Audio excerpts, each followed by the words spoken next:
Goeiemôre broers en susters. Baie welkom by vanoggend se erediens. As jy dalk besoekers is van waar af ook al, baie welkom ook aan julle.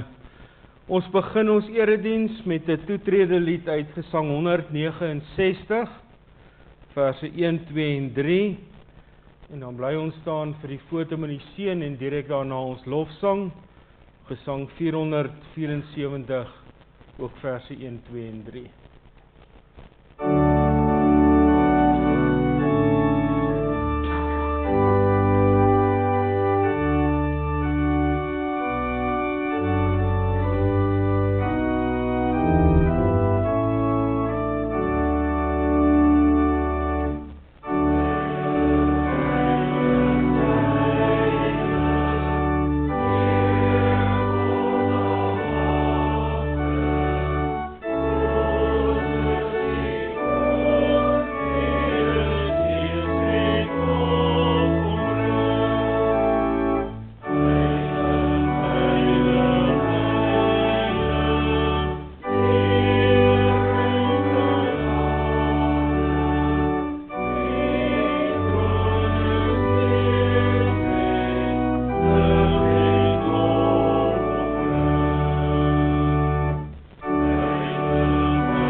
Die Here Jesus nooi ons na hom toe met die woorde: Kom na my toe, almal wat moeg en uitgeput is, en ek sal vir julle rus gee.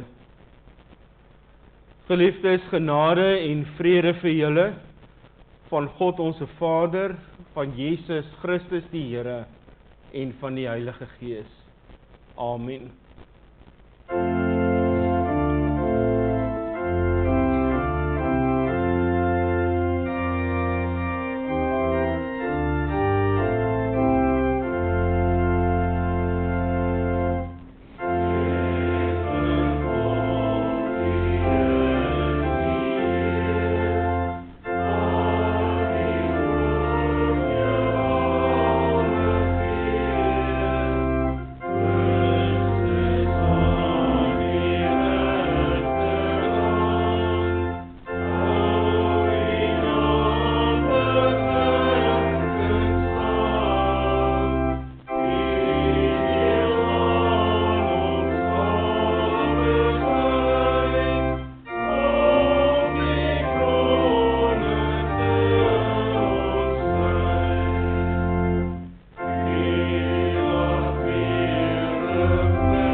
Broers en susters, God se wet uit liefde van ons.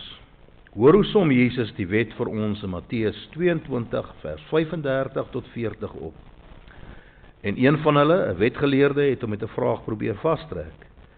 Meneer, vra hy, wat is die grootste gebod in die wet? Jesus antwoord hom, jy moet die Here jou God lief hê, met jou hele hart en met jou hele siel en met jou hele verstand. Dit is die grootste en die eerste gebod. En die tweede wat hiermee gelyk staan is, jy moet jou naaste lief hê soos jouself. In hierdie twee gebooie is die hele wet en die profete saamgevat. Ons weet hoe liefdeloos ons teenoor God en teenoor ander mense is.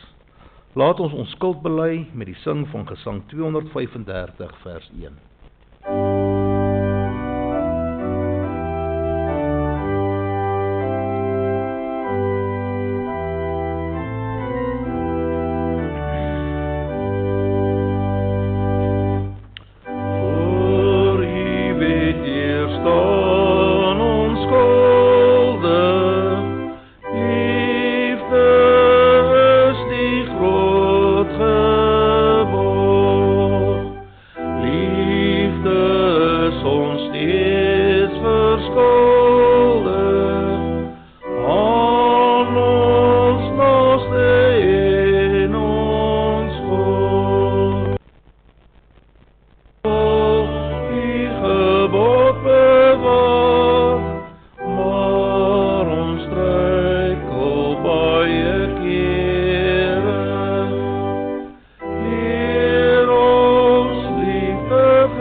Broers en susters, ons het so pas in ons lied, ons sondes voor God bely.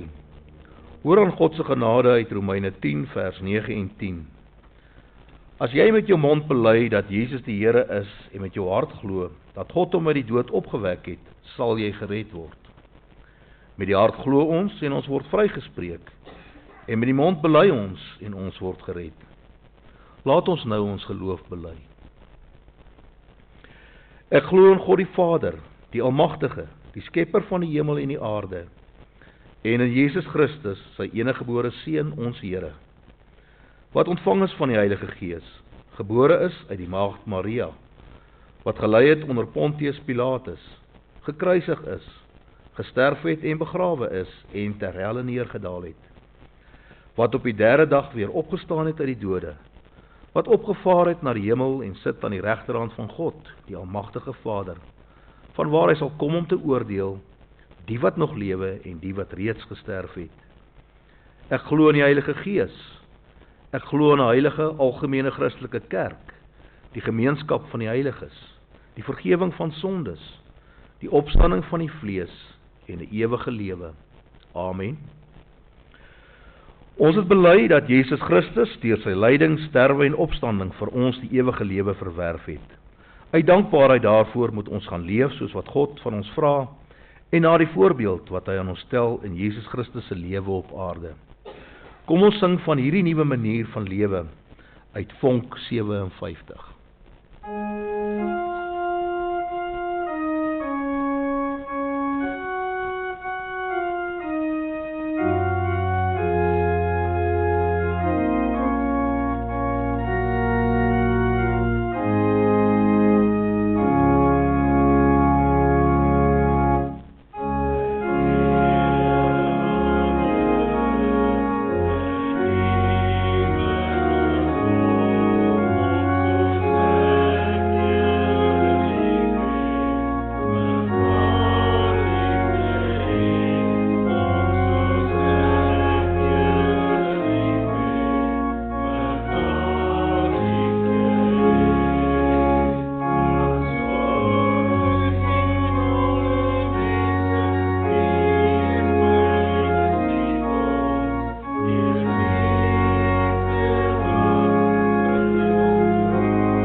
Geliefdes, kom ons sit net so en dan bid ons saam.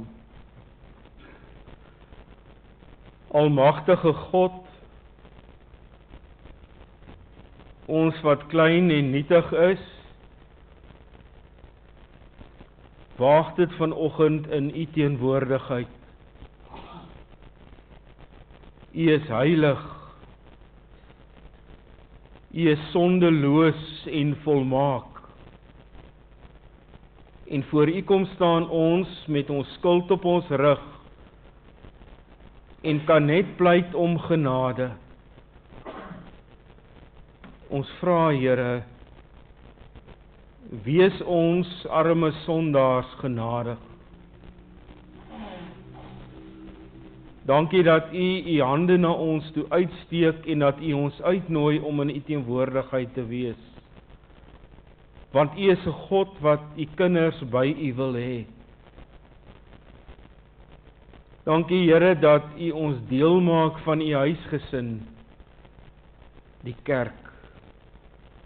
Dankie dat U ons U kinders maak en dat ons U ook ons Vader mag noem. Here, ons loof en ons prys U as die God van ons lewe. Die een sonder wie ons nie kan bestaan nie. En daarmee saam, Heer, wil ons ook aan U die dank bring dat U ons in liefde en genade aansien. Dat U ons oortredinge nie teen ons hou nie. Dat U ons nie afskryf omdat ons ongehoorsaam is aan U nie, maar dat U ons in Jesus Christus vergewe het. Dankie ook dat ons U roepstem gehoor het om vanoggend hier by mekaar te wees, in U naam. Dis as broers en susters in die geloof, wat ons U kom loof vanmôre, maar wat ons ook wil kom luister, Here, na dit wat U vir ons sê. En daarom vra ons dat U ook deur U Gees so in ons harte sal werk, dat ons U sal hoor vanoggend, wanneer U ook deur U dienaar aan die woord kom. Ons vra ook, Vader, dat U die hand sal hou oor hulle wat siek is, die wat alleen is, wat verlang. Druk hulle styf teen U vas, Here, dat hulle die hartklop van U liefde ook kan hoor. Dit vra ons in die naam van Hom, wat in ons plek gelei en gesterf het, maar ook vir ons uit die dood uit opgestaan het, Jesus Christus. Amen. Gemeente, ons skriflesing vanoggend is uit 1 Samuel hoofstuk 24 en ek gaan dit vir ons lees uit die 2020 vertaling uit. Die opskrif is Dawid in die woestyn by En-Gedi. Dawid het toe daarvandaan opgegaan en in sy bergskuilings by En-Gedi gaan bly. Nadat Saul teruggekeer het van waar hy die Filistyne agtervolg het, is daar aan hom berig gebring, kyk, Dawid is in die woestyn by En-Gedi. Saul het 3000 uitgesoekte manne uit die hele Israel geneem en gegaan om by Suri-Haelim na Dawid en sy manne te gaan soek.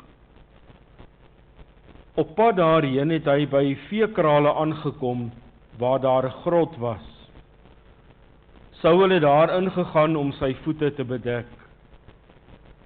Dawid en sy manne het in die agterste deel van die grot gesit. Die manne van Dawid sê toe vir hom, kyk, dit is die dag waarvan die Here vir jou gesê het, kyk, ek gaan jou vyande in jou hand gee.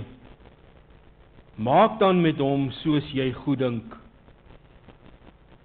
Dawid het opgestaan en stilletjies die soem van Saul se mantel afgesny. Maar daarna het Dawid se gewete hom gepla, omdat hy 'n soem van Saul se bokkleed afgesny het. Hy het vir sy manne gesê, mag die Here my daarvan weerhou, dat ek ooit so iets doen aan my Heer, die gesalfde van die Here, deur my hand teen hom uit te steek. Hy is immers die gesalfde van die Here. Met die woorde het Dawid sy manne berisp en hulle nie toegelaat om teen Saul op te staan nie. Saul het opgestaan, uit die grot gegaan en koers gekry. Daarna het Dawid opgestaan en uit die grot gegaan. Hy het agter Saul aangeroep, my Heer, die koning. Toe Saul omkyk, kniel Dawid met sy gesig na die grond en buig diep neer. Dawid sê toe vir Saul, waarom luister u na die woorde van mense, wanneer hulle sê, kyk, Dawid is daarop uit om u kwaad aan te doen. Kyk, u het vandag met u eie oë gesien, dat die Here u vandag in die grot in my hand oorgegee het. Iemand het gesê, ek moet u om die lewe bring, maar ek het u jammer gekry. Ek het gesê, ek sal nie my hand teen my Heer uitsteek nie, want hy is die gesalfde van die Here. En my vader, kyk ja, kyk hier, die soem van u mantel is in my hand. Want toe ek die soem van die mantel afgesny het, het ek u nie om die lewe gebring nie. Besef dan en sien in, dat ek nie kwaad en opstand in die oog het nie. Ek het nie teen u gesondig nie, maar u maak jag op my om my lewe te neem. Die Here sal oordeel tussen u en my, en die Here sal my wreek op u, maar my hand sal ek nie teen u lig nie. Soos die ou spreekwoord sê, uit goddeloses kom goddeloosheid voort. My hand sal nie teen u wees nie. Agter wie aan het die koning van Israel uitgetrek? Wie is u besig om te agtervolg? U is agter 'n dooie hond aan, agter een vlooi aan. Mag die Here regter wees. Mag hy oordeel tussen u en my. Mag hy kennis neem en my saak verdedig. Mag hy my reg handhaaf deur my uit u hand te red. Toe Dawid hierdie woorde klaar vir Saul gesê het Saul gevra, is dit jou stem, my seun Dawid? Saul het hardop begin huil en vir Dawid gesê, jy is regverdiger as ek, want jy het aan my goed gedoen terwyl ek aan jou kwaad gedoen het. Jy het dit vandag duidelik gemaak dat jy aan my goed gedoen het, dat die Here my in jou hand oorgelewer het, maar dat jy my nie om die lewe gebring het nie. As iemand sy vyand teekom, laat hy hom ongedeerd wegkom. Die Here, hy sal jou met die goeie beloon vir wat jy vandag aan my gedoen het. En nou, kyk, ek weet dat jy beslis koning sal word, en dat die koningskap oor Israel onder jou hand bestendig sal wees. Lê dan nou vir my 'n eed af by die Here, dat jy nie my nageslag na my sal uitroei, en my naam onder my familie sal uitdelg nie. Dawid het toe vir Saul 'n eed afgelê, en Saul het na sy huis toe gegaan. Dawid en sy manne het egter na die bergskuiling toe opgegaan. Ons lees net tot sover. Elke mens wat die woord van die Here hoor, en elke dag ook daarvolgens lewe, is 'n gelukkige mens. Gemeente, kom ons sing saam voor die prediking uit vonk 202.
In Samuel 24 vers 16 Mag die Here regter wees. Mag hy oordeel tussen u en my. Mag hy kennis neem en my saak verdedig. Mag hy my reg handhaaf en my uit u hand red. Geseënd is die vredemakers, want hulle sal kinders van God genoem word. Geseënd is die sagmoediges, want hulle sal die nuwe aarde ontvang. Here, vergewe ons, soos wat ons ook die vergewe wat teen ons oortree.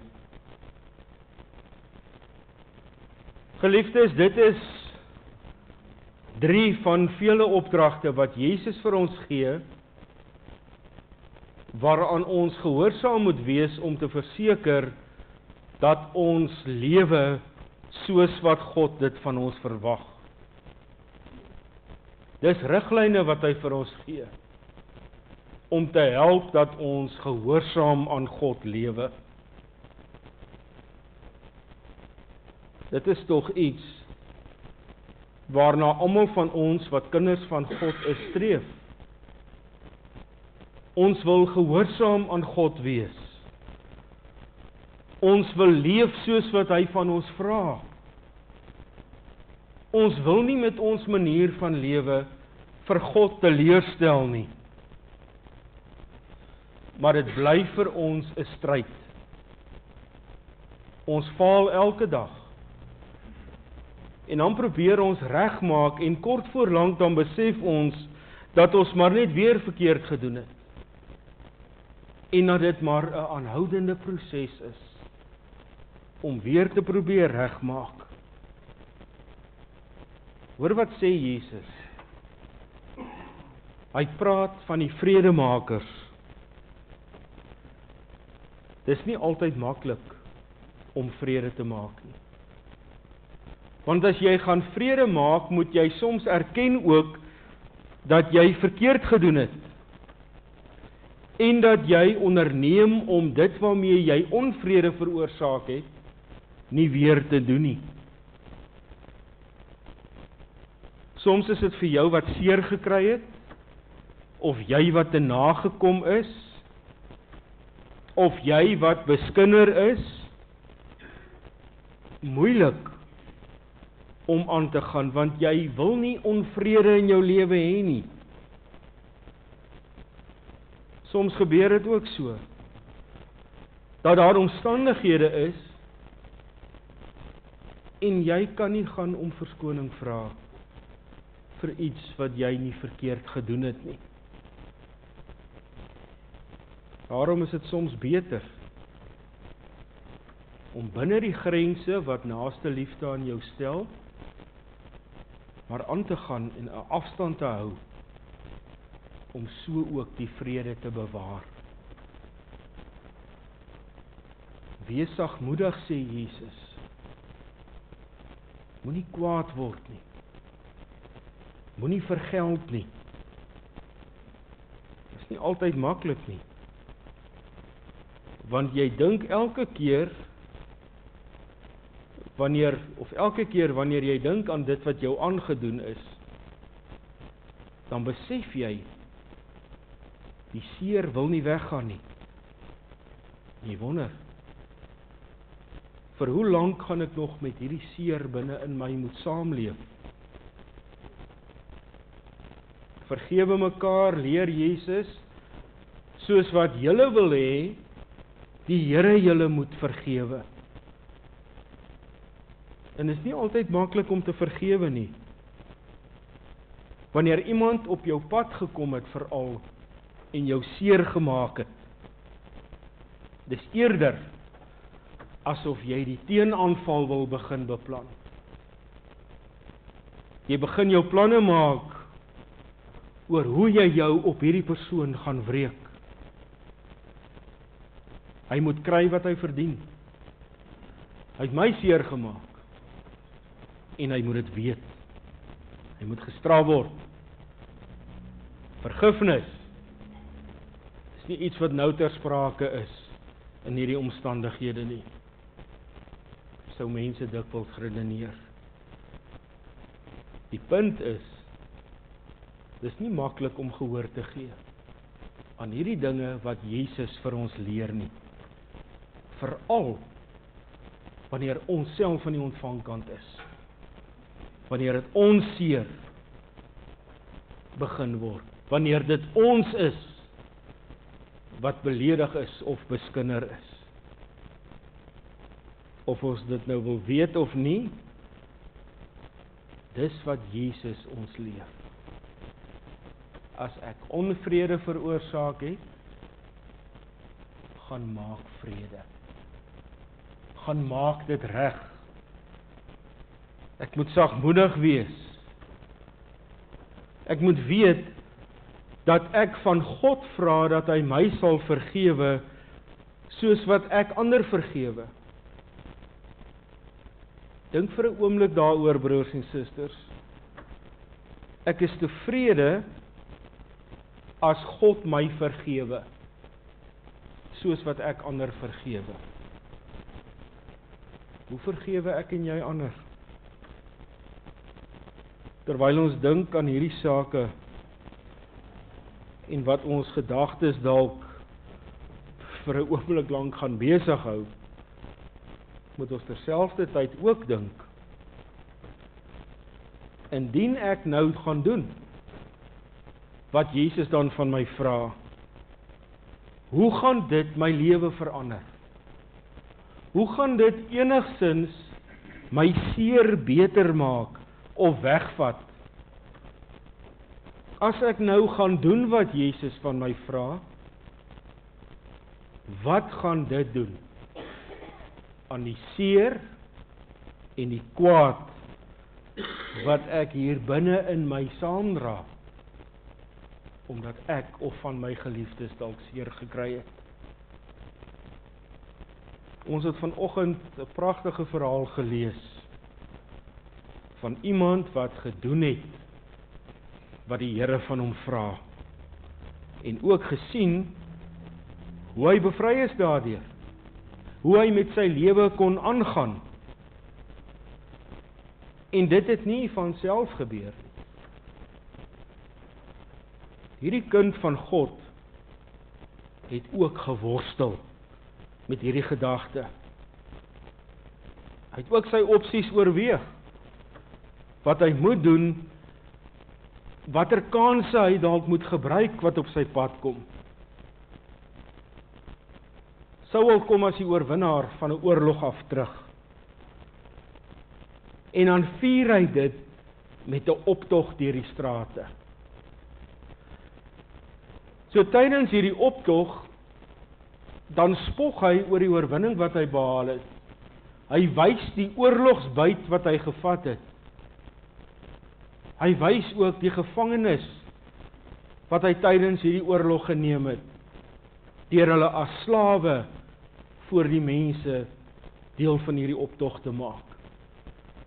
En nou staan die mense langs die straat en hulle juig vir Saul toe. En Saul hoor uit die skare uit iets wat hom kwaad maak. Dit is soos 'n vonk in 'n kruitvat. Die skare juig. Saul het sy duisende verslaan, maar Dawid sy 10.000e.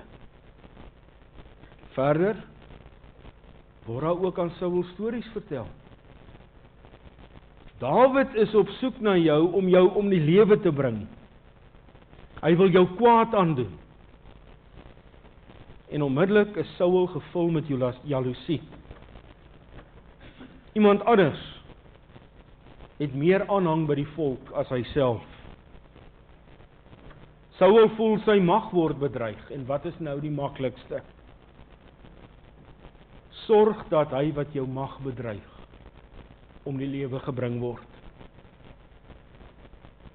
Weereens kom Saul van 'n oorlog af terug, en sy informante sê vir hom, Dawid is in die omgewing. Hy is hier naby. Saul kies 3000 van sy beste manskappe uit, en hy gaan nou vir Dawid, wat hom beledig het, soek. En hy gaan aanhou soek, totdat hy hom kry. En wanneer hy hom kry, dan sal hy vir Dawid doodmaak. Dan is die probleem opgelos. Dawid vlug nou al hoe lank vir sy lewe. En hier gebeur dit weer. Saul is weer agter hom. En as Dawid wil leef, moet hy maak dat hy wegkom. Hy en sy paar manskappe staan nie 'n kans teen 3000 van Israel se bestes nie. Nou gaan Saul in 'n grot in, onbewus daarvan dat Dawid en sy manskappe agter in die grot sit. Dawid se manne hits hom aan om vir Saul om die lewe te bring. Hy het die guldige geleentheid. En so gaan Dawid dan 'n einde maak daaraan dat hy die heeltyd moet vlug vir sy lewe. Dat hy die heeltyd vrees vir sy lewe. Dink jouself nou hierdie spannende oomblik in. Hier agter in die grot sit Dawid en sy manskappe doodstil. En Dawid is op pad na Saul toe.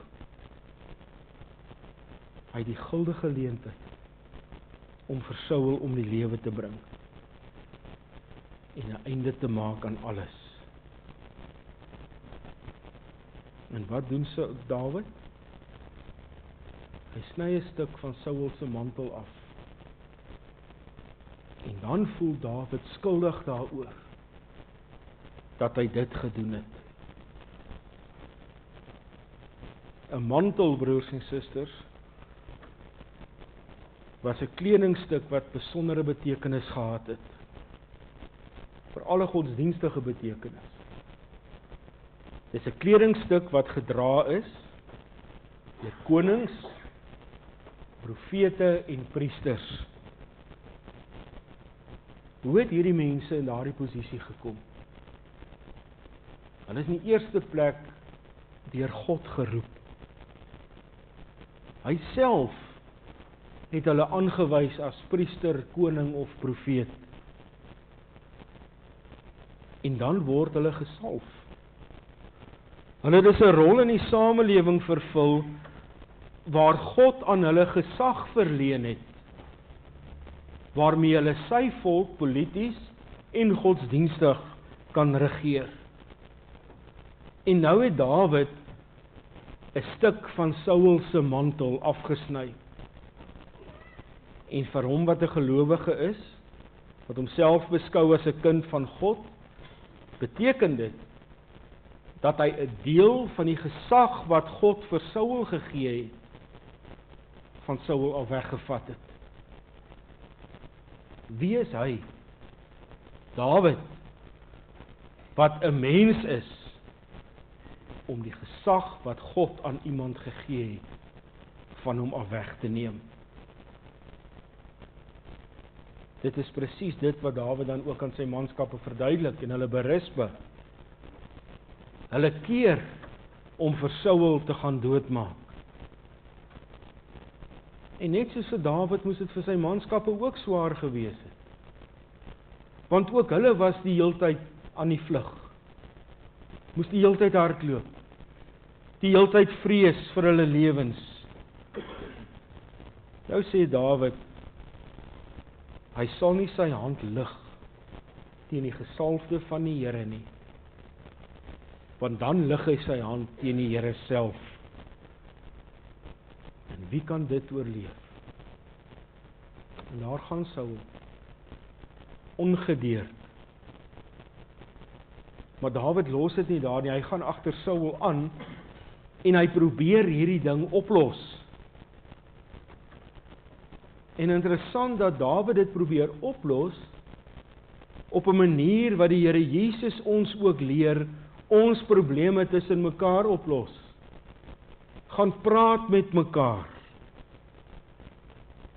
Dawid kom praat met Saul en hy sê vir hom, waarom luister u na 'n mense?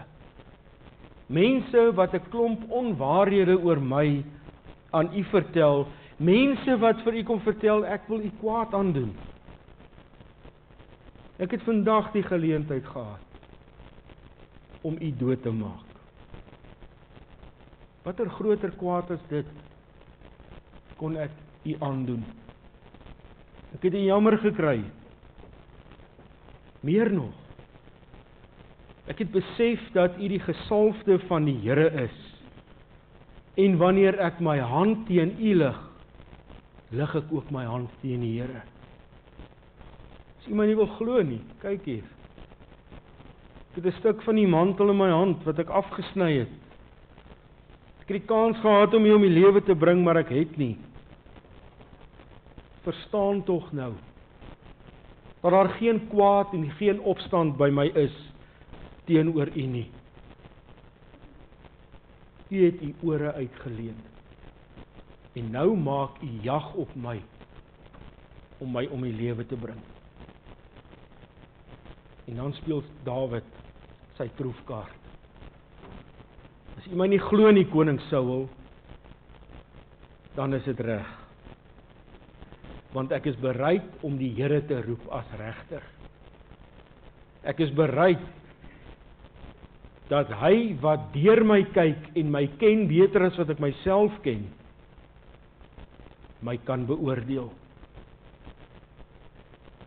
Daarom sê ek, mag die Here regter wees. Mag die Here oordeel tussen u en my. Mag hy kennis neem en my saak verdedig, mag hy my reg handhaaf deur my uit u hand te red. En skielik is alles anders. Skielik is die spanning weg en maak dit plek vir verligting. Hoekom? Omdat Dawid besluit het, ek kan nie meer nie. Ek gaan hierdie saak nou vir die Here gee. Ek gaan dit vir die Here gee, dat hy oordeel. Dat hy my saak behartig. En hy doen dit, omdat hy weet, die Here sal reg aan hom laat geskied. Na dit wat 'n lang gesprek tussen Dawid en Saul moes wees, eindig hierdie verhaal dan wanneer hulle paaie uitmekaar uitgaan. Saul gaan terug na sy huis toe, en Dawid en sy manskappe gaan terug na hulle bergskuiling toe. Geliefdes, vroeër het ons gevra, Dis wanneer ek sagmoedig is, wanneer ek die een is wat vrede wil hê, wanneer ek die een is wat bereid is om te vergewe en dit ook doen, wat gaan dit dan doen aan die ongelukkigheid en die seer wat ek binne in my dra, omdat ek seer gemaak is? Soms dan ontwikkel hierdie seer of hierdie ongelukkigheid tot 'n wrok wat ek hier binne in my saamdra. Hoe gaan dit verander wanneer ek bereid is om te vergewe, om sagmoedig te wees, of soos wat Jesus my leer, om die minste te wees? Nadat Dawid alles vir die Here gegee het, kon hy met sy lewe aangaan. Was hy vry gewees, daar was niks meer wat hom geplaag nie, niks het hom meer teruggehou en hom gerem nie. Hy's nie meer teruggehou as gevolg van die feit dat hy die heeltyd moes vlug en heeltyd oor sy skouer moes kyk, want iemand soek hom om hom dood te maak nie. Hy kon aangaan met sy lewe, hy kon gaan waar hy wil. Hy was nie meer 'n vlugteling nie. Hy kon ontspan. Hy kon die mooi van die lewe geniet, want hy het nie meer gevrees vir sy lewe. Al daardie spanning, al daardie angs was weg. Daar was niks meer wat hom gerem het nie. Moet ek en jy dit nie dalk ook probeer nie? Hierdie seer wat ek binne in my dra, die ongelukkigheid, die wrok, moet ek dit nie dalk vir God gaan gee en hom vertrou dat hy iets daarmee sal doen nie? Dit gaan nie die verlede verander nie, maar dit gaan ons toekoms nuut maak. Want dit gaan dinge wegvat wat ons rem, wat ons terughou om ten volle te kan lewe en die lewe te kan geniet as een van die mooi gawes wat God vir ons gegee het. Is dit moontlik om dit te kan doen? Ja, maar nie uit ons eie uit nie. Ons moet vir God toelaat om deur sy Gees in ons lewens te werk en ons so te help om los te kom van ons verlede, om los te kom van ons seer en die wrok wat ek binne in my dra. Die skrywer van Efesiërs herinner in hoofstuk 1 van sy brief aan die gemeente in Efese, as hy vir hulle sê, dieselfde kragtige werking van God, waarmee hy vir Jesus uit die dood uit opgewek het, is ook in julle aan die werk. Dink jou net in. Wat 'n geweldige krag van God werk ook in my en jou. Daarom kan ons saam met Paulus bely: ek is tot alles in staat deur Christus wat my krag gee. Vra vir die Here om ook aan jou die krag en genade te kan gee, sodat jy kan vergewe. Vra dat hy vir jou die krag en genade kan gee om sagmoedig te wees, om vrede te wil hê, omdat Jesus Christus uit die dood uit opgestaan het, en ek en jy saam met hom, is dit vir ons moontlik om te kan vergewe, om sagmoedig te kan wees, om los te kom van ons verlede, sodat ons die lewe wat God vir ons gegee het, kan geniet, en hom kan loof en prys daarvoor. Geliefdes, gee jou seer, jou ongelukkigheid en jou wrok vir die Here. Daar het aan hom oor om te oordeel en te straf. En gaan jy dan aan die wonderlike lewe wat God vir jou gegee het. Amen. Kom ons bid saam.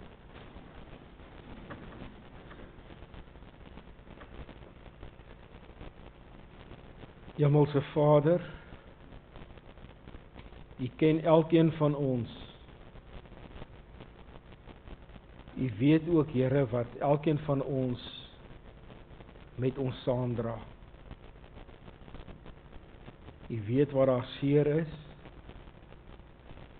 U weet waar daar ongelukkigheid is. U weet, Here, waar daar dalk 'n wrok is. Vanoggend is ons as U kinders hier by mekaar voor U. En ons wil hierdie dinge, Heer, wat in ons gemoed lê, wil ons vir U gee.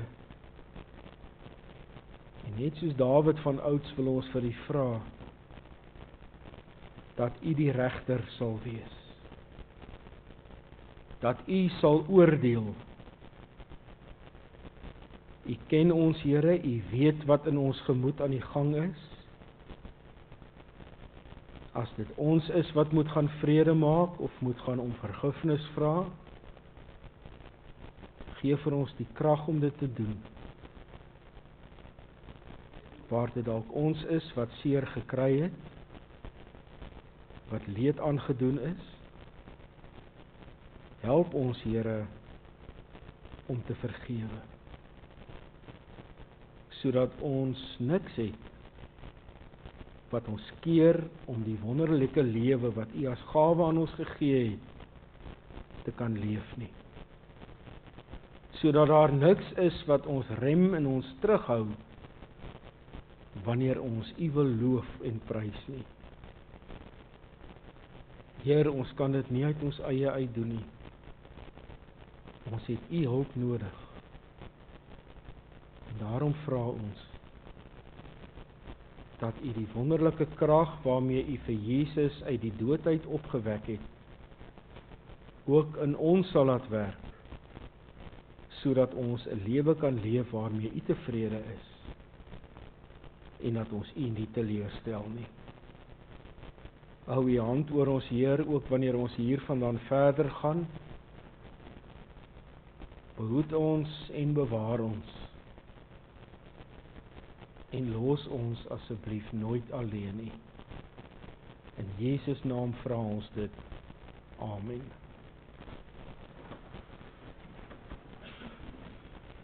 Broers en susters, ons slotsang is gesang 589.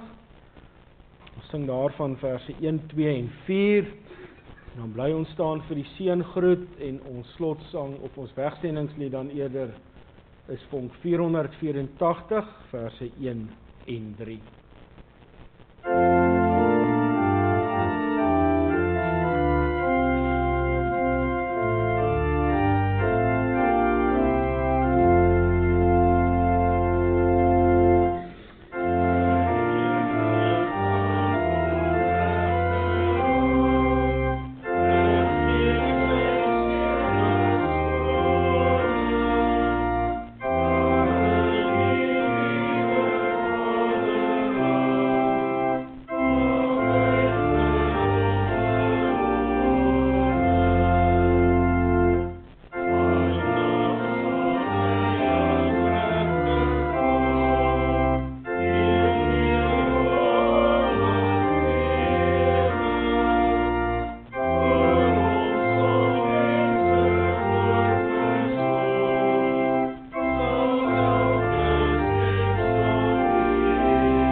Ontvang nou die seën van die Here en gaan in vrede.